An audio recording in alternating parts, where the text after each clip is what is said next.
subscription revenue, started disappearing. And quickly took a step back, and I said, we can have only one strategy. So which is done. We said the whole company is going to focus only on $1 billion companies and above. So it's going to be only large companies. So that means we needed to have different sales force. Our productized offering had to be different. We needed to learn how to sell to the CIO, CFOs, VP of Ops, and 50 different people, as opposed to going to a small company and talking to the CEO directly. But that was the learning. Was again, we continued to do market validation. We had to go do a different kind of market validation with large customers, and that strategy did work. And so through this, what I've realized is the market validation and is a lifetime effort. So it takes different spin, but we kind of have to be in tune with what is happening in the market. So because it's constantly changing. What we learned in the beginning of the company was very different towards the middle of the company, and how you apply the same technology to different markets and how you sell and what the offerings are. All right, so there's early validation where you're trying to see, all right, which hill are we going to take, and then you choose a hill and you start running towards the hill. And halfway there, you decide, well, maybe not. Some people call that pivoting. You've heard the expression pivoting? It's very commonly used. So that means you have a company that's in full gallop, and now all of a sudden you have to make a hard left, right-hand turn, sort of like what Indu described.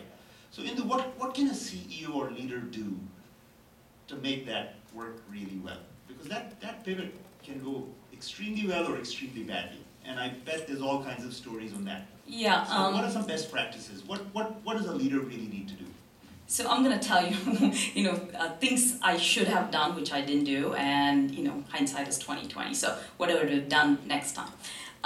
As a leader, you have to speak with conviction. You have to believe in the strategy. So if you can't be wishy-washy, you can't second guess your strategy. So you got to believe it, and sometimes it's lonely. I mean, you got to go with your gut, and so if you don't believe in the conviction in the strategy, you can't have the followers who are going to believe it.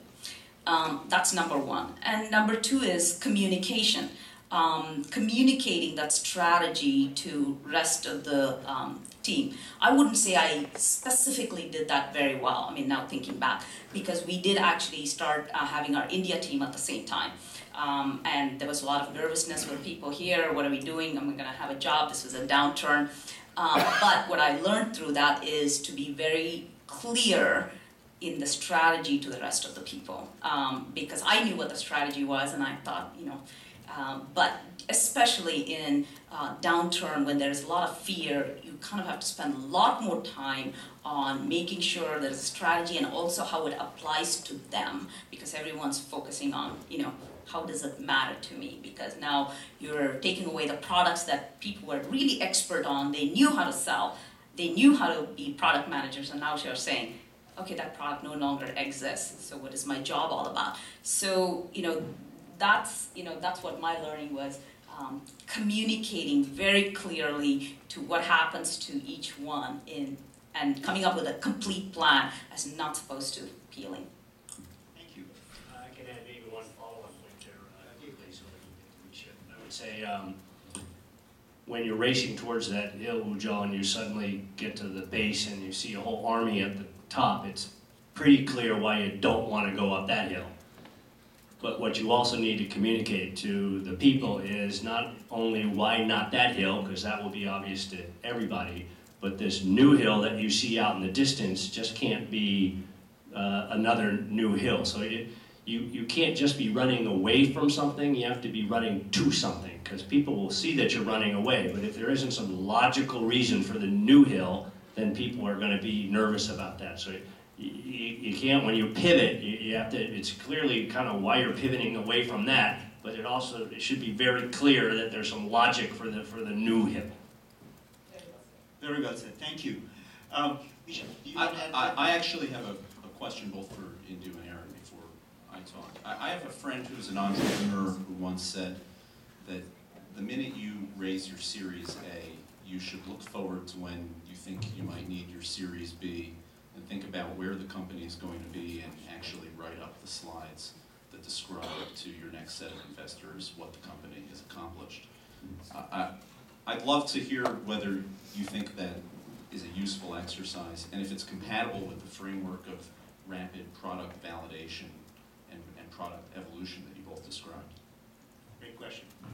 So from my side, I think the answer to how sensible that is depends very much on how mature the market segment is that you're competing in and how well understood it is. I think for a new product category, and mobile apps were a pretty new thing, location-based apps were a very new thing.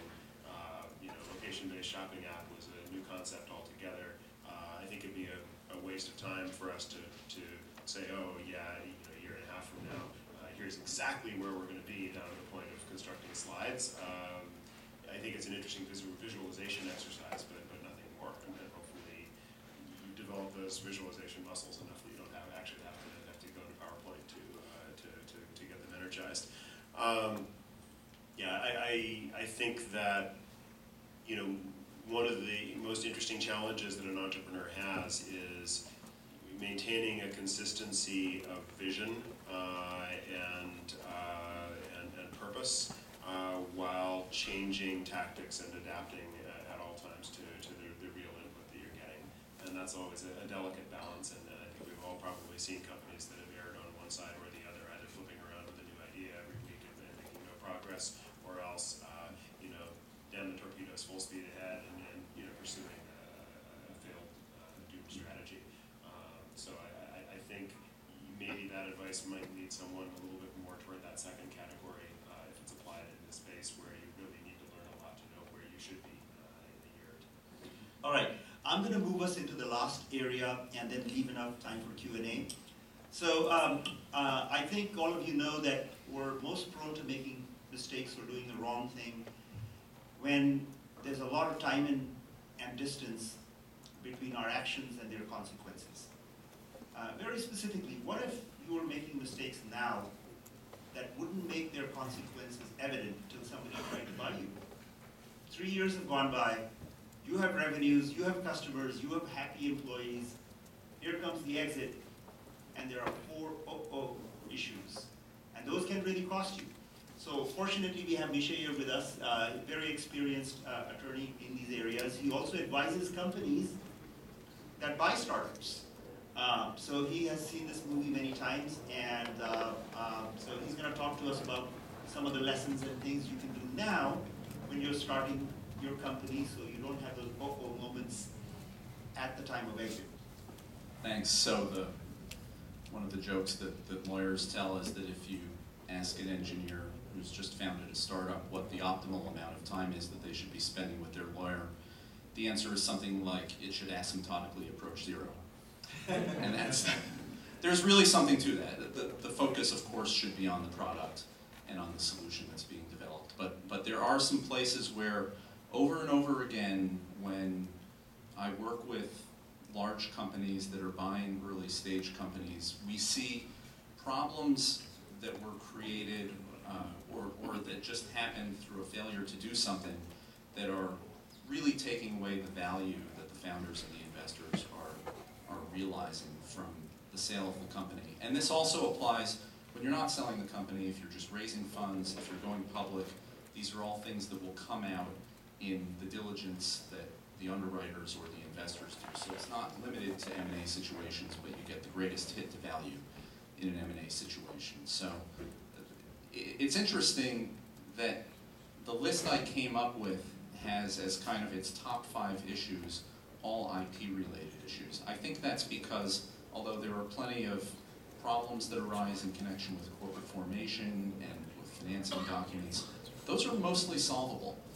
It can sometimes be a little bit painful to solve them, but I don't want you to have the impression that everything has to be done absolutely perfectly. As with every other aspect of early stage companies, there are problems, there are mistakes, they get corrected, the company course corrects. But on the IP front, here are some of the real big things that we see. So when the company is initially formed, it's critically important that the founder or founders assign into the company the IP that they've developed that is going to be the core of the company.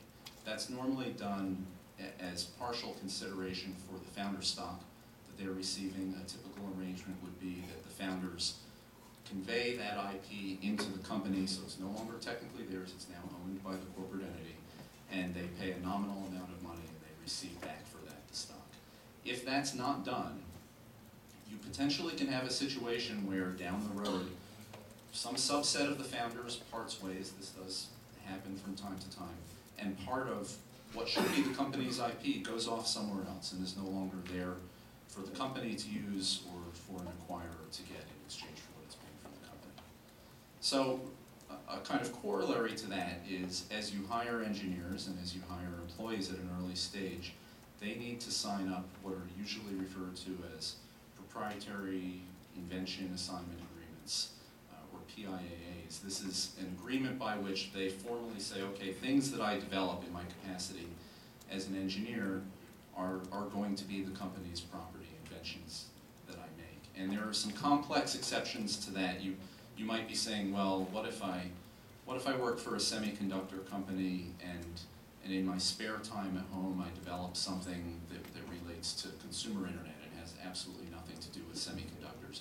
If you navigate the right path, even if you are as an engineer party to one of these agreements, that can be yours as opposed to your employer's. But there are a number of requirements that have to be met, and some of them are a little bit technical. So actually, that leads to the third point, which is as the company hires, the best engineers normally are already employed somewhere else, often in a company that's in the same field. So you have to be very careful that someone isn't bringing to you an invention or an idea that was developed at their former employer, and that you're not incorporating that into the body of IP that is part of the value of your company. So if someone comes to you and says, boy, I have this great idea, at that point, my recommendation would be absolutely go talk to a lawyer so that you can confirm that by putting that into the body of what you think of as the company's IP, what everybody has worked so hard to develop, you aren't, in a sense, contaminating it with some competitor's intellectual property that as you grow and become successful, they will then later come after you and try to take back or sue you. So in a similar vein, during Krishna's presentation, we talked a little bit about open source. Open source code causes the same problem. If a fragment of open source code gets into your code base and becomes part of a product that you sell or that you distribute for free, really any kind of compiled product that makes its way to a customer, you're at a very serious risk of all the rest of the code. Let's assume it's 1% open source and 99% something that you developed your own. You're at a very serious risk of all the rest of that code effectively becoming open to the world under the license that goes with the open source code. It can pollute the whole thing and destroy all this value that you had created. So you have to be very careful about that. There are some exceptions where if you use it kind of on the back end, it might be all right, but that has to be carefully navigated.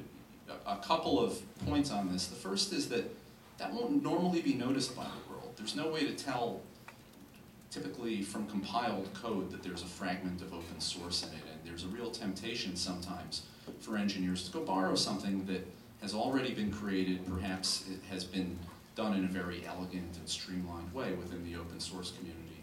They have to resist that temptation. You have to, as a founder and a CEO, have a framework of policies that prevent people from doing that.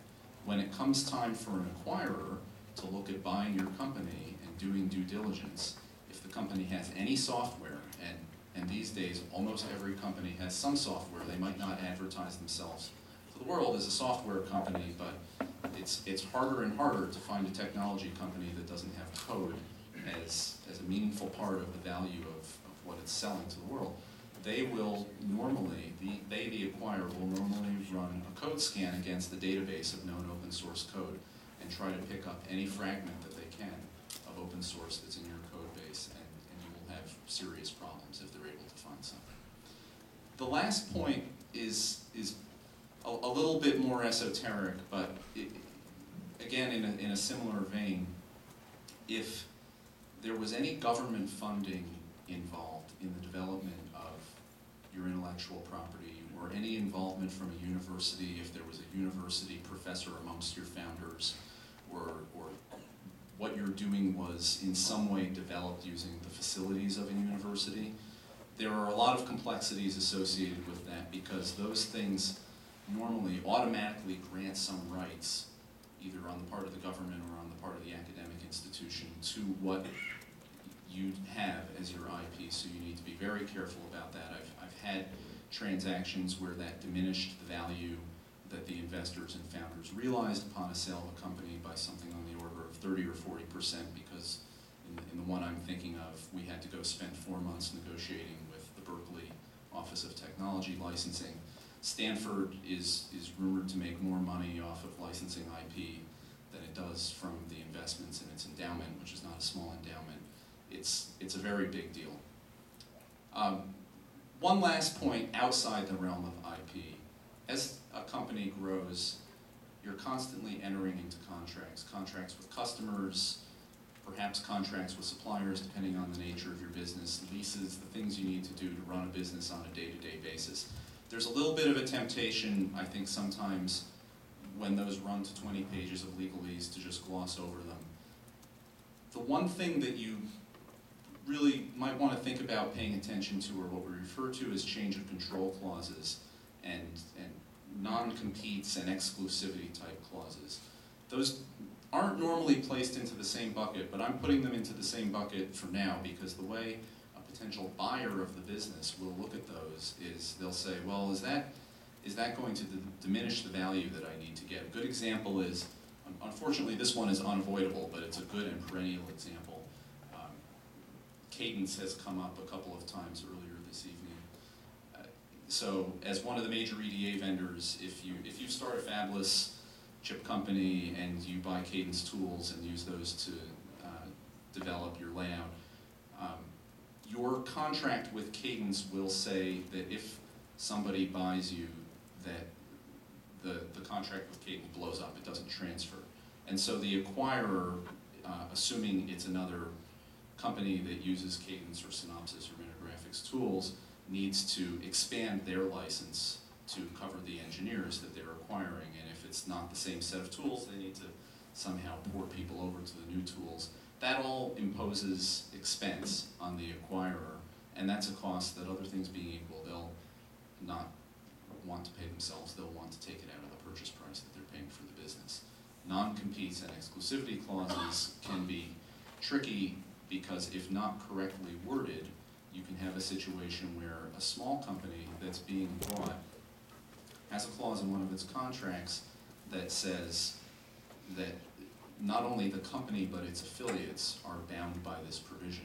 Once it's owned by our hypothetical large acquirer, that language actually blocks the acquirer from selling to certain people, perhaps from conducting a significant part of its business that it's used to conducting. And so a lot of what we look for as lawyers are trapdoors like that would potentially, take away all of the synergies that the acquirer hopes to realize from the deal. And so those are big very valuable helpful. measures. Thank you, Misha. That's excellent. We'll have a quick 30-second comment about this area from Aaron, and then I'll go into Q&A with you all. I'm sure there's some great questions waiting amongst the group. Yeah, just as I was listening to you, Misha, I had one quick thing I wanted to say, and maybe as a non-lawyer, I shouldn't take issue with what the lawyer says on this topic, but not all open source licenses are born equal, so it's nearly impossible today, or it would be radically inefficient to actually develop software without incorporating open source software. But know what the license is with it. If it's the GPL, it's probably the license Mish is thinking of, where it can end up really causing you big problems. If it's a Berkeley license or an OSF license or whatever, you may be better off. Check with your lawyers, make sure you know the license of everything that you're using. Yes, they absolutely vary. And then just quick illustrative example, I won't name names to protect the not so innocent, but at a previous employer, we acquired a company that had not followed any of the best practices Mish is talking about. It was a disaster in terms of the ownership of the IP, the whole structure of the entity, everything. We acquired them for a 7-figure sum, and cleaned it all up, and 18 months later, with no real growth in users or activity or anything like that, sold it for about 15 times what it was bought for. So that'll give you some sense of the kind of penalty you can pay in extremis for failing to pay attention to those kinds of details. And another way to look at it is, I think many people here know that the biggest enemy of an M&A transaction is what? Time. So as time goes on, the risk of the deal falling apart goes up exponentially. And so you want your paperwork squeaky clean, so that once they bite, you get the deal done quickly. All right, with that said, let's have some microphones out there. I'll request 2 or 3 things for questions. Please use a microphone so everyone can hear, and it can be in the recording. Please tell us your name and affiliation. And this is Q&A, so we're not asking anyone to become a panelist from out there, but ask questions. Please. My name is Hassan. I'm actually visiting from Australia, so I have a question about setting up a company correctly from the beginning, especially if I want to get some venture capital funding here in the United States. One of the things, obviously in Australia, there's tax implications. Is there an option, we're looking at the opportunity of setting up a tax-free company like Dubai, for example, in the free zone, where now they have rules where you can have 100% foreign ownership and 0 tax for 50 years and 100% expatriation of profits, which might be interesting to some people here. How do VCs look at that, or lawyers, for example, look at that when they're going to acquire a company that is set up overseas? Is it a good thing? I'll give you the VC answer, and then you can follow up. So some VCs have restrictions, and we do, that we are only legally able to invest in an Inc.